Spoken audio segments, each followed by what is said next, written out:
Hi, team. Welcome to the Escape Podcast for Star Wars The Old Republic. This week, we're going to talk about the Rebel Legion and some real-life Star Wars crafting.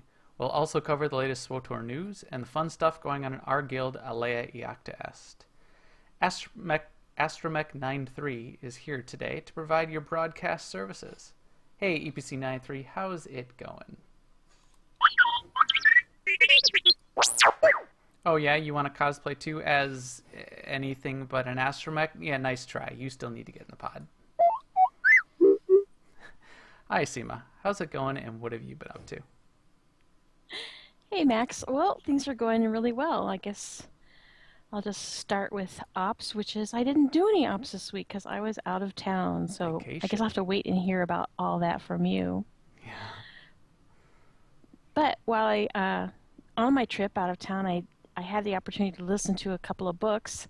The first one was a book called NPCs, as in non-player characters, and it's written by Drew Hayes. And it's a book where the premise of it is that there are some NPCs in a tavern in a village that because of circumstances you find out about in the beginning of the book, they have to take over for four quote unquote adventurers that get killed. And so there's like a mysterious gnome, a half orc innkeeper, the mayor's daughter who's up until now her main activity is getting kidnapped by goblins, Huh. and the town guard, who is of course a terrible guard because they're NPCs and they can never hit any can't hit the side of a barn. But so it's their adventures in their own world, and then on the other side there's the players who they made this grave error and they got all their characters killed at once because of a thing that happened, and they re-roll new characters and they jump back into the game, so they're in the game too. So it's an interesting premise, and the book was actually more entertaining than I thought it would be. I was pretty happy with it, and it's good. It was good entertainment for driving along in the car. So I would semi recommend it. Excellent. And then I also started reading. Well, actually, I'm almost done. I'm about 2 hours from the end of The Martian by Andy Weir, Yeah. and that's a book that you've talked about before, Yes. Max. But I am really liking it. It's gripping and it's long-winded at the same time. It's a story of this astronaut that gets stranded on Mars, and then it's all the hoops he has to jump through um, to stay alive and blah blah blah blah blah blah. So it's mostly him, but then there's some action that's covered back on Earth when NASA's trying to do their thing, and um, but since it's told mostly through logs, so a lot of it is just this exposition. So, but it's pretty well done. It's funny. It's a good enough mix of action, humor, and science that it's overall, I would say, really good. Yep. I'm a big But no fan. spoilers. I still have 2 hours to go. Okay, I won't tell you when the aliens come what happens. Oh. But so I didn't do any ops because I was away from my computer and actually kind of away from the internet, which was strange, strange Scary. feeling. Ah. Um, yeah. Be terrified. But before I left, I was here for Mandatory Fun Night last Tuesday, where we went in and we did Dread Fortress. And we did it in story mode. We had 16 people, and we just kind of pretty much blew through it, of course. But I think we're gearing up to do some one of those other modes that are less story-like. So I'm looking forward to that. Yep. And that's pretty much my story for the week. But we are excited to say we have a guest with us this week, and that is Ori, or Ori as everyone calls him. He's a member of the Rebel Legion. He's a guildie of ours, and he's going to talk about some very interesting stuff. But before we get to all that, Ori, how has your week been? It's been good, Seema. Thanks for having me. I have been raiding with Lords of Light, one of the newer members, and also with the Republic version of Soldiers of Light. And we're all pretty much, both teams are about the same spot, clearing out Mm-hmm.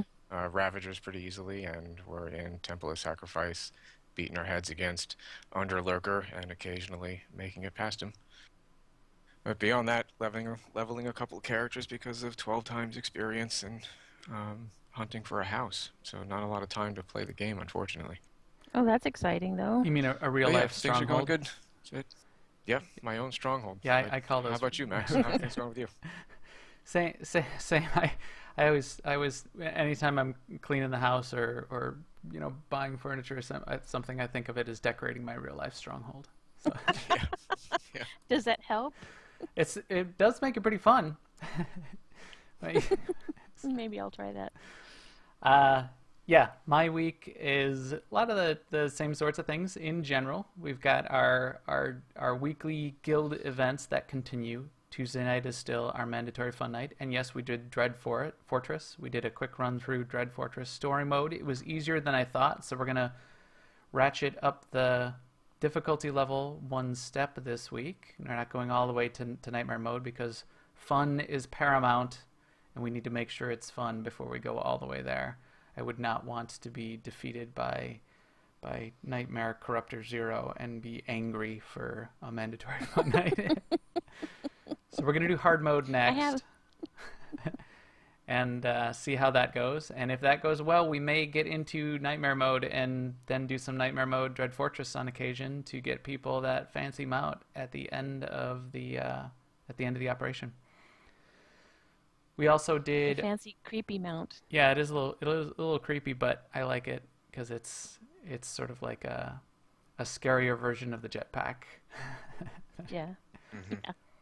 We did our ops nights. We had a couple people. We had Seema out, and our one of our tanks had a tough work schedule this week and was at work for a couple of the nights. So I ended up tanking. I'm getting pretty used to the feel of the tanking on that power tech that I tank on, and I like it. It's getting more comfortable. I'm able to step back from the fight from a concentration perspective and see what's going on and do more things. And I'm not like sweating and pounding every ability as hard as I can and that kind of thing anymore. So we did. Your keyboard has survived, huh? We did Temple of Sacrifice. We did Ravagers. We did wipe quite a few times on Underlurker this week. We had at least one person who had never seen it before. So that was fine. I was perfectly happy to take new people in there and try it out. We did end up getting past Underlurker, and as I suggested to the people that were in the stream and to the member that we were bringing through, as soon as we get past Underlurker, the next two fights will be a complete cakewalk, which they were, of course, and fun. I like those fights still though too. And I have been leveling my commando. So I took him from the mid 40s ish to the mid 50s ish. I'm just about done with Makeb, and we'll be moving on to Forged Alliances before long. So then I'll have a commando to match my mercenary. I don't know why I never did it before. Been just doing other characters like this Sentinel that I have here, who has terrible gear, but did hit level 60 at some point apparently. Although I noticed tonight, and this has been months that I've had this character, I noticed tonight I never even trained my level 60 abilities. So I must hit level 60 on him and put him away. But that's enough of what I've been doing. Why don't we talk about a little bit of news? Now, an Imperial News Network report. So we have a small flurry of activity in the forums this week from a dev posting perspective. Alex Modney is doing a couple things that we'll talk about. One thing that he's done is he's posted a post about Galactic Starfighter asking for feedback about strike fighters. And the concept is that strike fighters are interesting, but they're sort of a jack of all trades, master of none. What does the community think we should do to boost the viability of strike fighters and make them more interesting to play in Galactic Starfighter in general? That's a good question, and there's a lot of really good, constructive, nice discussion going on in that thread. So check that out if you want to chime in on that. I can talk about my perspective at some point, but it's only mildly interesting. But yeah, I'm very impressed that the community is having a good discussion there, and I'm glad that at least the discussion is being had about Galactic Starfighter from a development perspective, even though really there's no view of when they would actually be making any changes, which is a little bit of the downside of just talking about it now. But it's out there, so that's good. Check it out.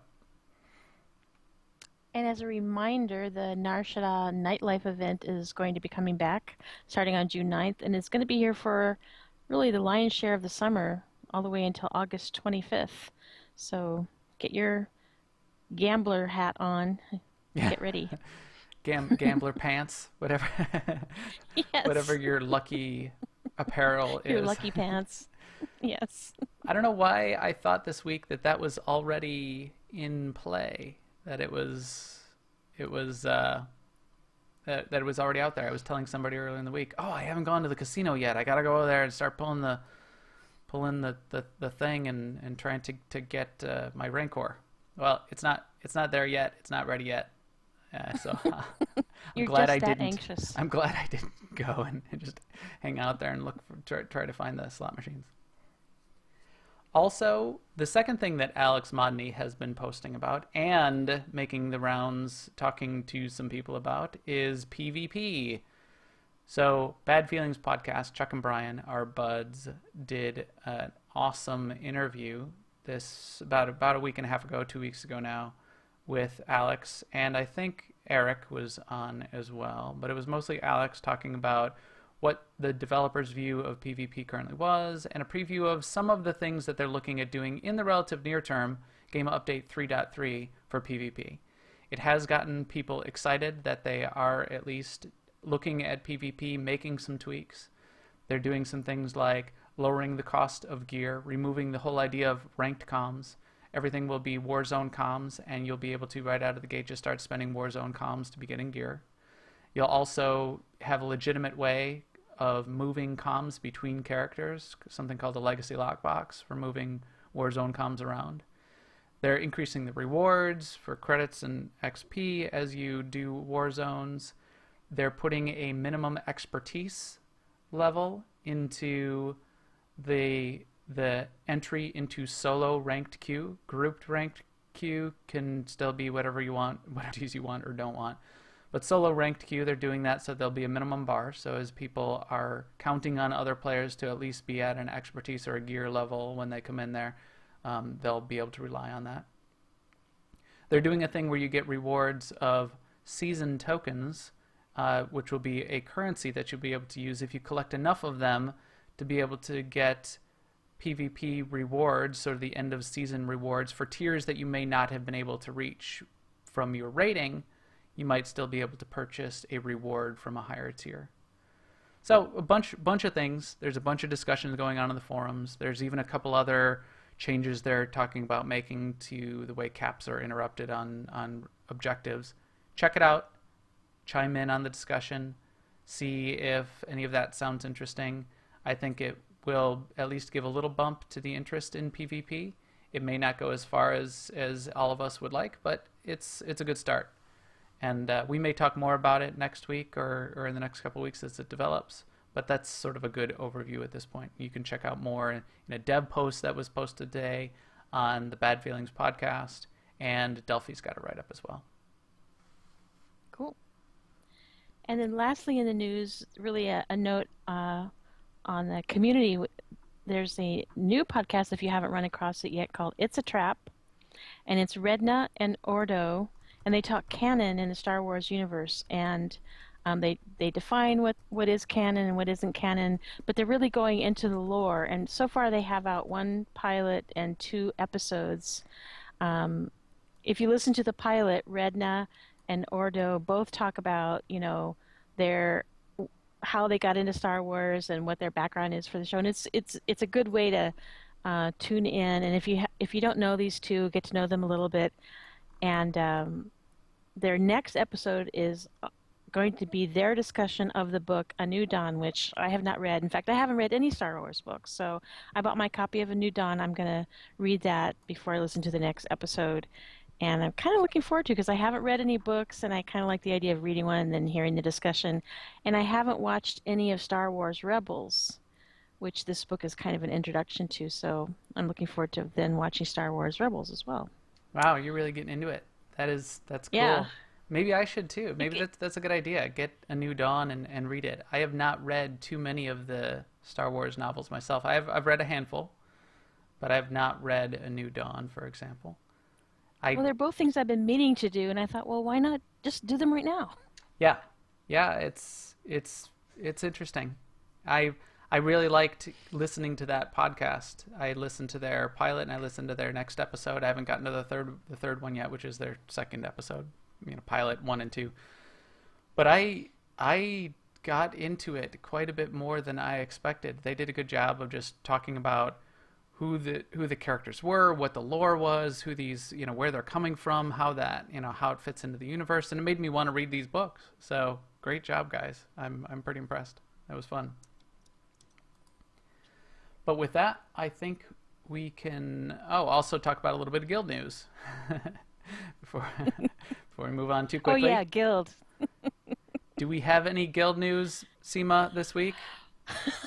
Well, the big news is the Republic side guildship is back, so that's good. Yes. Did you confirm it?